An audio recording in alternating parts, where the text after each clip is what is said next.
ഇത് കഴിഞ്ഞ ആഴ്ചയില്ലായിരുന്നല്ലോ. ഇതെങ്ങനെ പണി? യൂട്യൂബിൽ നോക്കിയേ? ഇതൊക്കെ കിടന്നോണ്ട് വായിക്കുന്ന സുഖം ഒന്ന് വേറെ തന്നെ.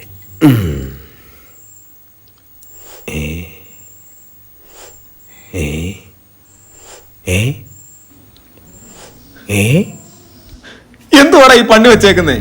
ഞാൻ ചാവാൻ പോവാണ്. ഇതിന്റെ ഉത്തരവാദി അവളാണ്, അവള് മാത്രമാണ്. ആണ് അവളുടെ തന്തം കൂടെ കൂട്ടി അറസ്റ്റ് ചെയ്തേക്കാൻ. ഇവനൊക്കെ എന്തുവാടാ ഇത്?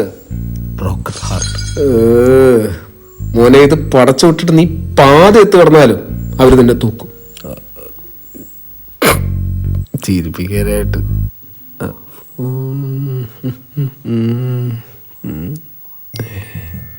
ഹിസ്റ്ററി ഡിലീറ്റഡ് ആണല്ലോ. Well prepared. ടെലിഗ്രാമിലെയും ഗ്രൂപ്പുകൾ കളഞ്ഞിരിക്കുന്നു. ഇതിനകത്ത് കുറച്ച് ഗ്രൂപ്പൊക്കെ ഉണ്ടായിരുന്നല്ലോ.